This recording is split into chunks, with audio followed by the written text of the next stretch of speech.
Hello students, स्वागत है आप सभी का हमारे यूट्यूब चैनल ऑनलाइन क्लासेस में। हम पढ़ रहे थे पॉलिनोमियल बहुपद।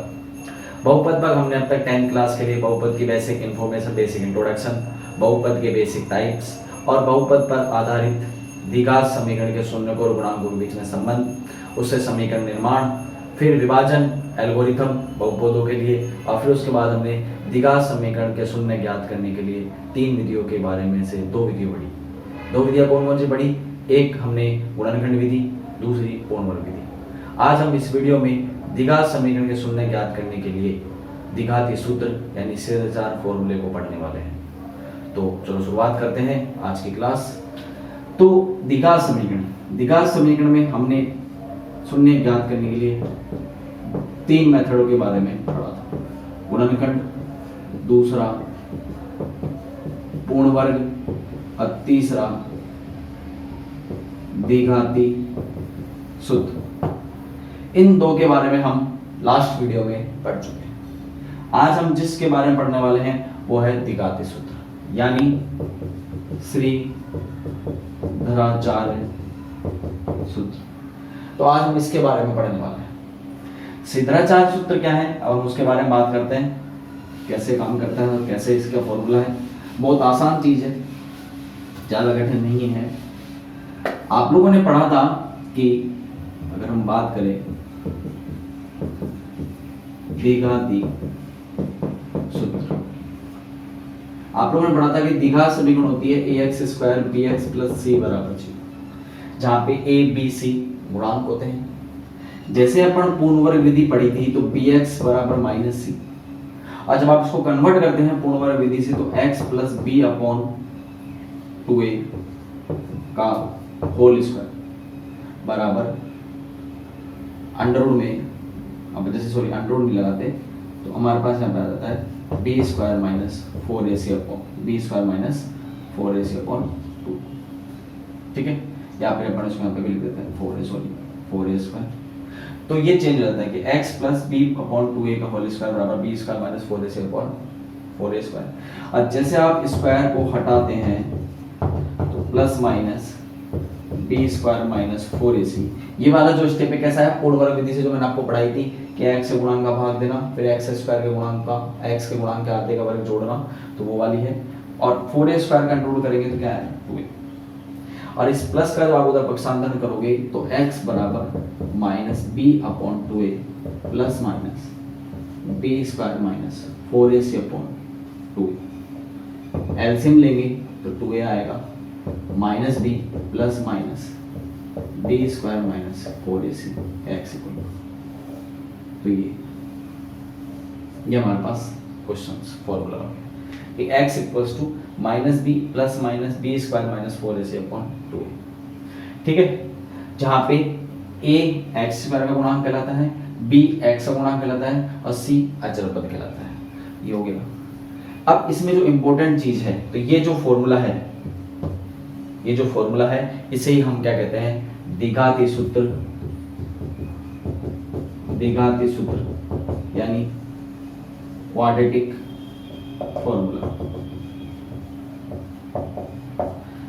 फॉर्मूला यानी सिद्धाचार फॉर्मूला।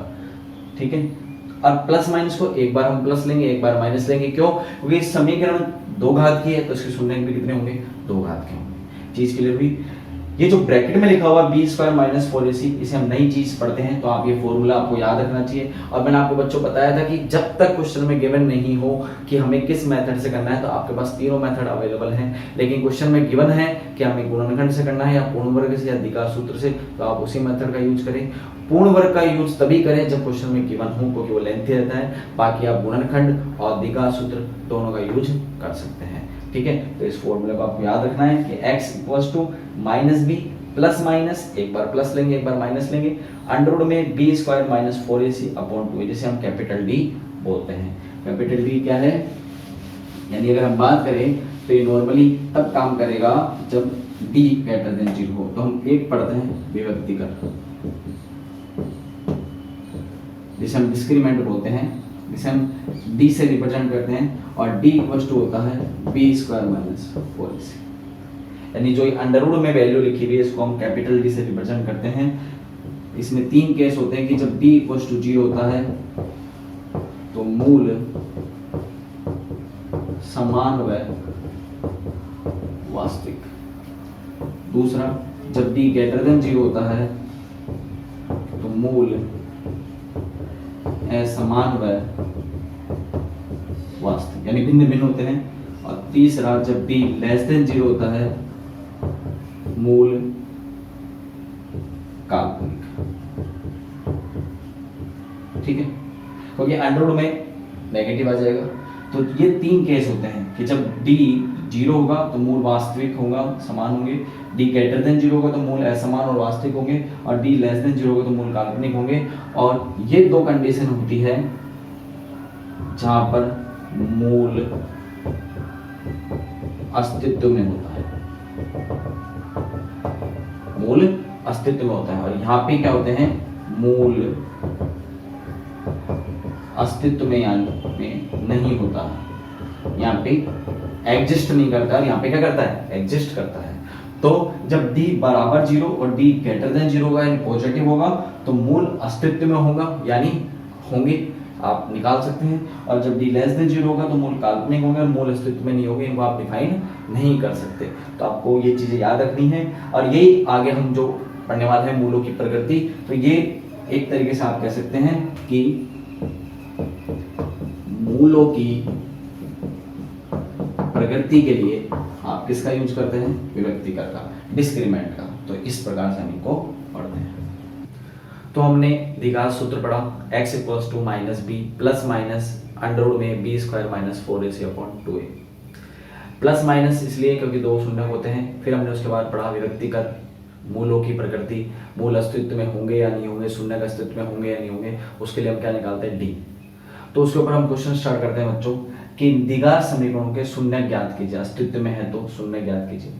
यानी सबसे पहले आपको अस्तित्व में निकालना है। अस्तित्व में निकालने से पहले आपको द्विघात समीकरण को व्यापक रूप में लिखना है, ax square plus bx plus c equals to 0। यानी मैं कहना चाहता हूँ कि आपको इसको इस रूप में बदलना है। तो आप देखेंगे तो ये जो समीकरण है ये इस रूप में लिखी हुई है, ये समीकरण भी इसी रूप में लिखी हुई है, ये समीकरण भी इस रूप में लिखी हुई है, ये इसमें नहीं है तो हम इस फॉर्मेट को इसमें पहले चेंज करेंगे। तो सबसे पहले आप द्विघात समीकरण को व्यापक रूप में चेंज करेंगे। क्लियर हुआ? अब हम स्टार्ट करते हैं कि हम सवालों को करते कैसे। तो solution number A, first question है 2x square minus 2x plus 1 equals to 0। आप जब इसकी तुलना ax square bx plus c बराबर 0 से तुलना करने पर तो a बराबर 2 x का गुणांक, b बराबर माइनस 2, c बराबर 1, d इक्वल्स टू होता है b square minus 4ac। b की वैल्यू माइनस 2 का स्क्वायर 4, a की वैल्यू 2 और c की वैल्यू 1। a की वैल्यू पुट कर दी। वापस देखिए x का गुणांक कहलाता है a, x का गुणांक b चिन्ह सहित और c अचर पद। तो यहाँ से माइनस 2 का स्क्वायर 4, 4 दूनी 8 और 1 8, 8 में से 4 गया माइनस 6, यानी क्या है, लेस देन 0।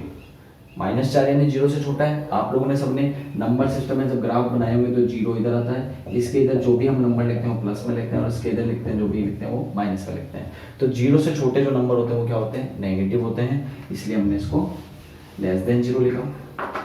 अब चूंकि d लेस देन 0 है इसलिए मूल या फिर हम बोल सकते हैं शून्यक क्या होंगे, काल्पनिक होंगे।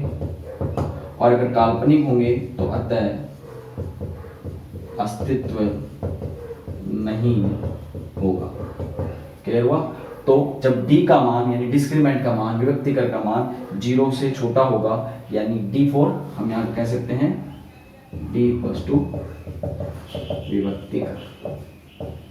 ठीक है, तो जब विभक्तिकर का मान 0 से छोटा होगा तो मूल काल्पनिक होंगे और मूलों का अस्तित्व नहीं होगा। और जब अस्तित्व नहीं होगा तो हमें शून्यक नहीं निकालना है। तो पहला क्लियर हुआ। आगे बढ़ते हैं दूसरे क्वेश्चन की तरफ। Solution number B, question number B कहता है कि एक्स स्क्वायर 5x प्लस 4। सवाल लिख लेते हैं, एक्स स्क्वायर 5x प्लस 4। जैसे आप इसकी तुलना करेंगे ax square bx plus c बराबर 0 से, तो तुलना करेंगे तो एक्स स्क्वायर का गुणांक, अब आप कहोगे सर एक्स के गुणांक में तो कोई नहीं है, तो आप क्या लिखेंगे 1, बी एक्स का गुणांक 5 और सी अचर पद 4 से तुलना। तो हमारे पास ए बी सी के मान आ गए। अब जब आप डी निकालेंगे, डी 4 यानी बी स्क्वायर माइनस 4ac, तो बी की वैल्यू 5, 4, ए की वैल्यू 1 और सी की वैल्यू भी 4। तो 25 माइनस 16 कितना है? 9। 9 क्या होता है बेटा? Greater than 0। इसलिए मूल अस्तित्व में होंगे। और अगर मूलों की प्रकृति की बात करें तो असमान व वास्तविक होंगे। तो मूल असमान होंगे यानी भिन्न भिन्न होंगे, अलग अलग आएंगे, है ना। और वास्तविक होंगे। वास्तविक क्या होते हैं? जो हम पढ़ चुके हैं संख्याओं में। तो जिन्होंने नंबर सिस्टम नहीं पढ़ा है तो वो नंबर सिस्टम पढ़िए। फिर मूल अस्तित्व में होंगे, ये क्लियर हुआ। अतः अब जब मूल अस्तित्व में हो तो शून्य कैसे ज्ञात करेंगे, अब हम इसके ऊपर चर्चा करते हैं। तो यहां तक आपको क्लियर हुआ कि ए बी सी कैसे निकला, डी कैसे निकला, और डी का मान निकलते जब अस्तित्व में होंगे तो हम उसके आगे कैसे करेंगे। तो हम स्टार्ट करते हैं यहां से। देखिए द्विघातीय सूत्र, द्विघातीय सूत्र कहता है x बराबर minus B plus minus under root B square minus 4ac upon 2। Value put करें तो माइनस बी का मतलब 5 प्लस माइनस बी का मतलब 25, 5 का स्क्वायर माइनस 4, ए का मतलब 1 और सी का मतलब भी 4 बटे 2 गुणा ए का मतलब 1 माइनस 5 प्लस माइनस 25 में से 4 चौक 16 गए तो कितने बचे? 9 बटा 2। x बराबर माइनस 5 प्लस माइनस 9 का अंडर रूट करेंगे 3 आएगा बटा 2। यहां तक आप पहुंच के अंडर रूट आना चाहिए आपको। अब दो चिन्ह आ रहे हैं प्लस और माइनस, एक बार आप प्लस लेंगे और एक बार क्या लेंगे? माइनस। तो जैसे आप प्लस लेने पर x बराबर माइनस प्लस 5 3 बटा 2, तो 5 में से 3 गया माइनस 2 बटा 2 कितना है? माइनस 1। और माइनस लेने पर माइनस 5 माइनस 3 बटा 2, तो माइनस 5 और माइनस 3 कितना होता है? माइनस 8 बटा 2, तो माइनस 4। तो इस प्रकार से आप देखिए कि प्लस लेने पर एक मान आया, माइनस लेने पर एक मान आया। तो ये जो दो मान आए ये हमारे शून्य का है। तो हम कह सकते हैं अतः x बराबर माइनस 1 और माइनस 4 और अलग अलग दिख रहे हैं। क्यों? क्योंकि d ग्रेटर देन 0 था। इस प्रकार हम d का सूत्र लगाते हैं। a b c आप ध्यान रखिए, a x का गुणांक, b x का गुणांक, c अचर पद और चिन्हों के सहित रखना है। तो क्लियर हुआ। आगे बात करते हैं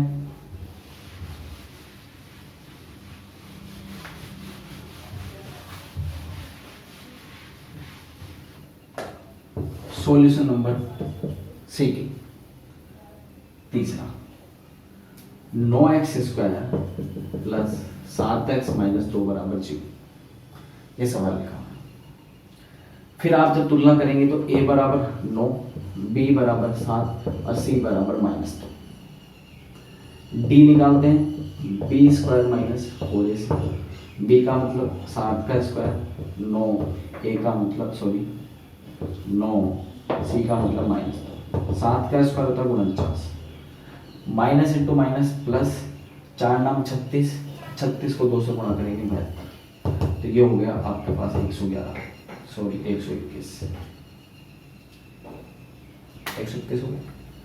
डी कैसा आ रहा है? Greater than 0। तो मूल असमान व वास्तविक, और मूलों का क्या होगा? अस्तित्व। तो मूल असमान भी होंगे, वास्तविक भी होंगे। अब सोल्व कैसे करेंगे? द्विघात सूत्र से। ऐसा सवाल भी गिवन नहीं था, किसी से भी कर सकते हैं, लेकिन द्विघात सूत्र आसान है। x equals to minus B plus minus under root B square minus 4ac upon 2 minus B कितना है? 7 plus minus B square minus 4ac को हम d बोलते हैं, तो d का मान डायरेक्ट हम 121 यहाँ से भी रख सकते हैं, बना एक एक करके रख सकते हैं। 2 a का मतलब 9 माइनस 7, 121 का गुण वर्गमूल 11 होता है, ये आप सबको आता है, तो ये 18 हो गया x। अब दो चिन्ह आगे प्लस और माइनस, ठीक है, यहाँ तक क्लियर हुआ। जैसे ही मैं यहाँ पे सोल्व करके दिखाता हूँ, जैसे हम यहाँ लेंगे प्लस लेने पर तो x बराबर -7 प्लस 11/9, सॉरी 18, तो 11 में से 7 गया तो आप लेंगे 4/18, काटेंगे तो 2/9, और माइनस लेने पे बात करें तो x बराबर -7 - 11/18, तो 7 तो 11 18 18 से 18 घटा -1, तो आप देखेंगे कि 2 शून्य का है 2/9 और -1। तो इस प्रकार से हम डी का सूत्रों को लगाते हैं। यहाँ पे आप डायरेक्ट वैल्यू पुट कर सकते हैं, जैसे मैंने करी डी का मान 121 को, ये जो डी है ये, और डायरेक्ट भी कर सकते हैं। 121 का वर्गमूल होता है 11, तो 11 में से 7 घटाएंगे 4, 4/18 को घटा 2 से घटा 2 बार और 2 से घटा 9 बार। इस प्रकार से हमको हर सवाल में जिसमें भी अस्तित्व है कितने शून्य मिलेंगे, 2 मिलेंगे। सर अस्तित्व में नहीं हो तो काल्पनिक होते हैं, जो हम आगे जाके जब 11 में पढ़ेंगे सम्मिश्र संख्या तो वहां पढ़ेंगे। तो इस प्रकार से सवाल क्लियर होगा। क्वेश्चन नंबर डी अलग पैटर्न का है, तो इसको स्टार्ट करते हैं बच्चों। सबसे पहले हमने सवाल लिखा, सॉल्यूशन डी 1/x - 1/x - 2 बराबर 3, सवाल लिख लिया। फिर हम जब दोनों का लघुत्तम लेंगे तो x × x - 2 बराबर 3। x का भाग जब x से काटेंगे क्या करते हैं, लघुत्तम जब भी आपको समझ में नहीं आया तो दोनों को गुणा लिख लिए। x का x में भाग दिया, कट गया, x - 2 बच गया, x से गुणा करेंगे x - 2, x - 2 से कट गया, x से गुणा करेंगे x से x कट गया -2, x को x से गुणा करा x², x को 2 से गुणा करा 2x बराबर 3।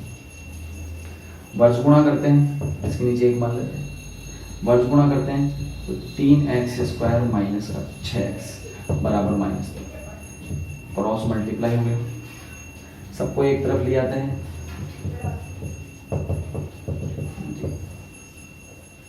यहां तक हमारा सवाल चेंज हो गया। वापस देखें, जब भी आपको किसी का लघुत्तम नहीं आए तो गुणाफल लिखेंगे, हर का भाग देंगे, जितनी बार भाग जाएगा उसको अंश से गुणा करके लिखेंगे, ये बचा। फिर वर्ष गुणा किया, यहाँ पे हमने पक्षांतरण किया, और जब पक्षांतरण के बाद अब ये व्यापक फॉर्म में चेंज हो गया ax² वाले। अब इसके बाद आप इसका डी निकालेंगे और शून्य ज्ञात करके देखेंगे। तो अब ये आपका होमवर्क है, इसको आप खुद सोल्व करके देखिए कि आपसे होता है या नहीं होता है। क्लियर हुआ? नेक्स्ट क्वेश्चन है कि दो क्रमागत मतलब लगातार एक के बाद एक विषम, आप जानते हैं धनात्मक प्लस पूर्णांक यानी भिन्न नहीं हो, याद कीजिए जिसके वर्ग का योग 290 हो। इबारत वाला क्वेश्चन है, लैंग्वेज वाला क्वेश्चन है, तो हम कैसे करेंगे देखिए, एक एक चीजों को आराम से समझिए। हमें दो क्रमागत पूर्णांक लेने हैं, तो माना दो क्रमागत विषम धनात्मक पूर्णांक, यानी क्रमागत है, विषम है, धनात्मक और पूर्णांक, ये एक एक चीज है। क्रमागत मतलब लगातार, यानी अगर एक x है तो एक इसके बाद का, तो x प्लस, तो दो यानी दो संख्याएं, क्रमागत यानी लगातार, विषम, विषम का मतलब होता है जिनमें दो का भाग नहीं जाता। तो आप जानते हैं अगर एक संख्या विषम 3 है तो दूसरी उसके बाद क्या होगी 5, फिर अगर उसके बाद 7, उसके बाद 9, तो आप सब देख रहे हैं कि इनके बीच में कितने कितने का अंतर आ रहा है, 2 का। तो अगर एक x है तो दूसरी क्या होगी x प्लस 2। क्लियर हुआ? तो हर विषम संख्या में कितने कितने का अंतर होता है 2, तो दो क्रमागत विषम, यहाँ तक समझ में आया? तो कि दो होनी चाहिए, क्रमागत होनी चाहिए, और उन क्या होनी चाहिए विषम, तो विषम। अगर क्रमागत ही बोलता तो हम सिर्फ x प्लस 1 लिखते, क्यों, एक ही तो ज्यादा होगा, लेकिन विषम है, सम हो तब भी ये लिखना है। धनात्मक यानी प्लस में आना चाहिए, अगर नेगेटिव आएगा तो हम उसको मानेंगे नहीं, यानी उसको ग्रांड नहीं करेंगे। पूर्णांक यानी पूर्ण संख्या होनी चाहिए, भिन्न नहीं होना चाहिए। तो ये सब हम वास्तविक संख्या में पढ़ चुके हैं कि विषम क्या होते हैं और पूर्णांक क्या होते हैं। तो x और x प्लस 2 है। अब प्रश्नानुसार प्रश्न क्या कहता है कि वर्गों का योग, अगर मैं x का वर्ग करूं तो x का स्क्वायर, x प्लस 2 का वर्ग करूं तो x प्लस 2 का स्क्वायर, और उसके वर्गों का योग यानी प्लस किसके बराबर है 290। प्लस यानी योग, वर्ग यानी स्क्वायर, एक्स का स्क्वायर करेंगे एक्स स्क्वायर, इसका स्क्वायर करेंगे प्लस बी का square A square B 2ab plus B square, X square 2x square 4x plus 4 बराबर 290। यहां तक आ चुका। दो कॉमन आ रहे हैं, एक्स स्क्वायर 2x प्लस 2 बराबर 195, ठीक है, सॉरी 145। यहां तक आ चुका। 2 से हमने डिवाइड कर दिया। जैसे आप इस 2 को इधर इसको इधर एक तरफ लिखाएंगे, हमें बन डालना है व्यापक रूप में, तो 145 है बराबर 0, x square 2x plus sorry minus 143 बराबर 0। यहाँ तक आपको चीज क्लियर होगी कि दो संख्या कैसे मानी, प्लस 2 क्या आया, ओके, दोनों के बीच में अंतर 2 है, फिर दोनों का वर्ग किया और जोड़ दिया, सोल्व किया, और समीकरण हमारे पास यहाँ पे पहुंच चुकी व्यापक रूप में। अब आप इसको गुणनखंड विधि से भी हल कर सकते हैं, क्योंकि इस सवाल में कहीं भी लिखा हुआ नहीं है कि गुणनखंड विधि से आप नहीं कर सकते, नहीं आपको लिखा हुआ है विकास, तो आप दोनों कर सकते हैं। गुणनखंड की अगर बात करें तो हम कैसे करेंगे, आपको दोनों बता रहा हूँ। गुणनखंड की बात करें तो 143 के अगर हम गुणनखंड करते हैं तो आप जब गुणनखंड करेंगे तो आएंगे 11 गुणा 13। तो आप देखते हैं कि 11 गुणा 13 में 2 का अंतर आ रहा है, तो आप क्या लिख सकते हैं, x square plus 13x minus 11x minus 143 बराबर 0। दोनों में कॉमन लिया x प्लस 13, इधर 11 कॉमन लिया x प्लस 13 बराबर 0, x प्लस 13 को हटा लिया x माइनस 11 बराबर 0। एक बार जैसे आप इसको 0 करोगे x प्लस 13 बराबर 0, तो यहाँ से आपके पास x बराबर माइनस 13, और इधर करा तो आपके पास x बराबर 11। तो इस प्रकार से आपके पास कितने मान आ गए, 2। अब आपके पास लिखा हुआ है कि कैसा मान चाहिए, धनात्मक, तो ये तो क्या हो गया, ग्रहण योग्य नहीं, ये आप लेंगे नहीं, तो सिर्फ हमारे पास क्या बचा, 11। तो अतः 1 गुणांक 11 है, यानी x का मान अगर 11 है तो दूसरा क्या होगा, उससे 2 ज्यादा 13। तो 11 और 13 देख भी रहे होंगे आपको विषम है, तो और हमने माइनस 13 क्यों नहीं लिया, 13 विषम तो है लेकिन कैसा है, नेगेटिव है, तो हमें कैसा चाहिए, पॉजिटिव, इसलिए हमने उसको नहीं लिया। ये तो हो गया गुणनखंड, इसको हमने किससे किया, गुणनखंड। अब मैं इसी सवाल को, तो ये चीज क्लियर हुई, हम कैसे कर रहे हैं दोबारा देख लीजिए। 2 चाहिए, लगातार होने चाहिए, और कैसे होने चाहिए, विषम, इसलिए उनके बीच का अंतर 2 हो गया, और धनात्मक होने चाहिए। तो हमने पूरा सोल्व किया, a प्लस बी का होल स्क्वायर खुला, 2 का कॉमन लेके डिवाइड किया, ठीक है, और फिर उसके बाद हमारे पास पक्षांतर करने के बाद ये बना। अब हम बात करें, ये चीज लिखने की नहीं है, यहाँ तक आ गया। अभी मैं इसी सवाल को अगर आपको द्विघात सूत्र से करके दिखाऊं तो कैसे करेंगे बच्चों, a यहाँ पे a यानी एक्स स्क्वायर गुणा 1, b यानी 2 और c यानी 143। आप लोगों को पढ़ाया था कि x बराबर minus B plus minus B square minus 4ac upon Q, minus 2 plus minus 2 का स्क्वायर 4 माइनस 4, a का मतलब 1 और c का मतलब माइनस का 143 बटे 2 गुणा a का मतलब 1, 4 प्लस माइनस माइनस प्लस, और 4 को जब इससे गुणा करेंगे तो ये आएगा 14 चौके 56 572 बटे 2, तो माइनस 2 प्लस माइनस 4 जोड़ेंगे 576 बटा 2। तो ये हो गया, हम x बराबर माइनस 2 और 576 का जब वर्गमूल करेंगे तो आएगा 24। 2 चिन्ह आगे प्लस और माइनस, एक बार प्लस लेने पर x बराबर माइनस 2 प्लस 24 बटा 2, 24 में से 2 गया 22 बटा 2 11, और माइनस लेने पर माइनस 2 माइनस 24 बटा 2 माइनस 26 बटा 2 माइनस 13। तो आप देख रहे होंगे वही आ रहे हैं, इसमें हमें ये मान लेना नहीं है क्योंकि नेगेटिव है, सिर्फ कौन सा लेना है, 11। तो एक संख्या 11 आएगी, दूसरी 13 आएगी। तो इस प्रकार से क्वेश्चन कंप्लीट हुआ था। आप किसी से भी कर सकते हैं जब क्वेश्चन में गिवन नहीं हो। नेक्स्ट क्वेश्चन है क्वेश्चन नंबर 3। दो संख्याओं के वर्गों का अंतर यानी स्क्वायरों का डिफरेंस 45 है, तो छोटी संख्या का जो वर्ग है वो बड़ी संख्या का 4 गुना है। तो संख्याएं ज्ञात कीजिए। बहुत आसान है, बस लैंग्वेज को समझना है। दो संख्या की बात कर रहे हैं तो माना छोटी संख्या y, ठीक है, और बड़ी संख्या x। छोटी संख्या y और बड़ी संख्या x। अब हम बात करते हैं प्रश्नानुसार। दो संख्याओं के वर्ग, तो x का वर्ग x स्क्वायर, y का वर्ग y स्क्वायर, कितना हो गया 45। कि दो छोटी संख्या का वर्ग और बड़ी संख्या का वर्ग, तो वर्ग भी बड़ा ही होगा, तो x स्क्वायर में y स्क्वायर के कितना है 45। दूसरा स्टेटमेंट क्या कहता है मुझे कि छोटी संख्या का वर्ग, तो छोटी संख्या y है उसका वर्ग हो गया y स्क्वायर, बड़ी संख्या का 4 गुणा यानी 4x। इसको समीकरण 1 बोला, इसको समीकरण 2 बोला। y का मान जैसे आप उठा के रखोगे x स्क्वायर माइनस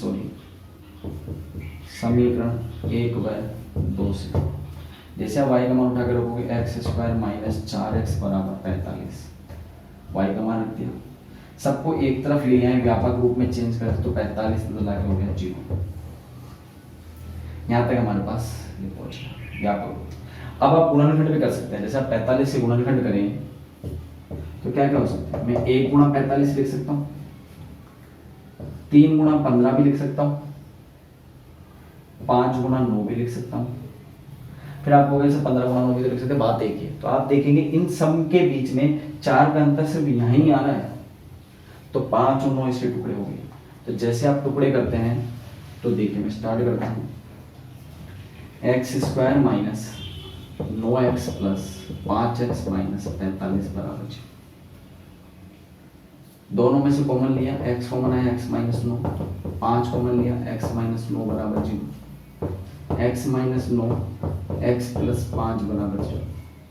x बराबर, एक बार इसको 0 करेंगे तो x बराबर 9, एक बार इसको 0 करेंगे तो x बराबर माइनस 5। यहाँ से आपके पास x के 2 मान आए। अब यहाँ आते हैं सवाल, समीकरण 2 से y स्क्वायर बराबर, जब आप x का मान 9 रखेंगे तो 9 चौक 36 यानी x बराबर 9 रखने पर, और 36 का अंडर करेंगे तो प्लस माइनस 6, और तथा y स्क्वायर बराबर -5 रखेंगे तो -5 में जो 20, जो क्या है असंभव, यानी x बराबर -5 रखने पर। असंभव क्यों है, क्योंकि आप जानते हो किसी भी संख्या का वर्ग नेगेटिव नहीं होता, ऋणात्मक नहीं होता, तो ये तो क्या हो गया असंभव हो गया, यानी गलत हो गया। असंभव हो गया, आप असंभव लिखेंगे, गलत नहीं लिखेंगे, असंभव हो गया तो सिर्फ ये मान हुए। तो हम कह सकते हैं अतः संख्याएं, एक अगर 9 है तो एक 6 है, एक अगर 9 है तो एक -6 है। तो ऐसे करके 2 जोड़े बनेंगे, 9 और 6, 9 और -6। तो सर आपने नेगेटिव ले लिया, यहाँ पे कहीं भी सवाल में ऐसा नहीं लिखा हुआ है कि एक ऋणात्मक नहीं होना चाहिए, इसलिए एक 9 है तो दूसरी 6 और एक 9 है तो दूसरी -6। तो इस प्रकार से 2 आंसर इसके आएंगे। तो क्लियर हुआ सवाल क्या कह रहा था। तो नेक्स्ट क्वेश्चन है क्वेश्चन नंबर 4 कि 16 को 2 भागों में इस प्रकार विभाजित कीजिए कि बड़े भाग के वर्ग का 2 गुना छोटे भाग के वर्ग से 164 अधिक है। तो स्टार्ट करते हैं बच्चों कि माना बड़ा भाग x, छोटा भाग 16 माइनस x। सर कैसे, देखो सिंपल सी बात है, 25 अगर मेरे पास रुपए हैं, मैंने एक को 10 रुपए दे दिए, कितने बचे 15। कैसे, 16 में 25 में से 10 गया। तो वही चीज यहाँ है कि अगर एक भाग x है तो बचा कितना 16 माइनस x। अब प्रश्नानुसार के सवाल के हिसाब से कि बड़े भाग के वर्ग का 2 गुना, तो बड़ा भाग x है तो उसका वर्ग हो गया x स्क्वायर, उसका 2 गुना हो गया 2। एक एक शब्दों को समझो, तो 16 को 2 भागों में बांटना है, एक भाग x तो दूसरा 16 माइनस x। बड़े भाग के वर्ग का 2 गुना, तो बड़ा भाग का वर्ग x स्क्वायर का 2 गुना 2x स्क्वायर, छोटे भाग का वर्ग 16 माइनस x का होल स्क्वायर से 164 अधिक है तो उसमें प्लस 164 कर दिया बराबर कि plus 164, 2x square 16 minus x का स्क्वायर करेंगे 16 का स्क्वायर 256 माइनस 16 दूनी 32x plus x square plus 164। ठीक है, यहाँ तक चीज आ गई। फिर सबको एक तरफ ले आएंगे तो 2x स्क्वायर प्लस का 32x माइनस का एक्स स्क्वायर, 256 और 164 को जब आप जोड़ेंगे तो ये आएगा माइनस का 420। 420 आ गया। ठीक है, फिर 2x स्क्वायर में से एक्स स्क्वायर गया, x square plus 32x minus 420 बराबर 0। ये आपके पास द्विघात समीकरण आ गई। दोबारा देखिए कि बड़े भाग के वर्ग, वर्ग का मतलब एक्स स्क्वायर का 2 गुणा मतलब 2 बराबर है किसके, छोटे भाग का वर्ग से 164 अधिक, अधिक का मतलब होता है प्लस। तो चीजें क्लियर हुई, स्क्वायर किया, खोला और सबको पक्षांतर किया, व्यापक रूप में चेंज कर दिया। अब आपके पास यहाँ के बाद 2 मेथड है, पूर्ण वर्ग भी है लेकिन पूर्ण वर्ग लेंथ है तो हम 2 यूज करेंगे, या तो द्विघात सूत्र या गुणनखंड। गुणनखंड करेंगे तो 420 के जब आप फैक्टर करते हैं तो आपको दिख रहा है मैं 42 × 10 डायरेक्ट समझ सकता हूँ, क्योंकि 42 गुणा 10 करते 420 आता है और 42 में 10 गया तो 32 आता है। तो आप इसको उस मेथड से कर सकते हैं, ये आपके लिए होमवर्क है। मैं आपको द्विघात सूत्र से करके दिखाता हूँ। तो a का मान अगर देखें तो 1, b की बात करें तो 32 और c की बात करें तो माइनस का 420। यहाँ तक आ गया। फिर x बराबर minus B plus minus B square minus 4ac/2a। इसको आप गुणनखंड से कर सकते हैं, 32 के टुकड़े 42 और 10 लिख के। अब हम द्विघात सूत्र करते हैं, माइनस बी, बी का मतलब 32 प्लस माइनस अंडर रूट 32 का स्क्वायर करेंगे तो होता है क्या, 32 का जब आप स्क्वायर करेंगे तो 32 × 32 कर लें 64, अब 32 96, ये हो गया 1024। तो 1024 माइनस 4, ए का मतलब 1 और सी का मतलब 420 बटे 2 गुणा 1। यहाँ तक चीजें आ गई। माइनस 32 प्लस माइनस 1024 में हम 420 जोड़ेंगे यानी 1024 और 1680 जब हम जोड़ेंगे तो कितना हो जाएगा 2704, 2704 बटे 2। यहाँ तक चीज आ गई, 2704 बटे 2। अब 2704 का वर्गमूल के बाद तो यहाँ तक आपको चीज समझ में आ रही होगी कि हमने गुणनखंड यहाँ तक किया। इसके बाद गुणनखंड कर सकते हैं, वो ज्यादा आसान रहेगा। 32 और 10 टुकड़े हो जाएंगे, 42 और 10। अब हम इसको आगे सोल्व करते हैं, तो मैं यहाँ से रफ कर रहा हूँ, आपको मैं वर्गमूल करना भी सिखाता हूँ कि जैसे 2704 आया, 2704 को अगर हम भाग विधि से, एक तो गुणनखंड से वर्गमूल कर सकते हैं, भाग विधि से करें तो 2 जोड़े बनाएंगे। तो अब हम लेंगे 5, 25, 204, 5, 10, तो आपको दिख रहा है 2 आएगा, तो क्या है 52। ठीक है, जोड़े, इसको बोलते हैं भाग विधि, जिसको हम वैदिक विधि में पढ़ते हैं। अब जैसे x बराबर -32 प्लस माइनस 52/2,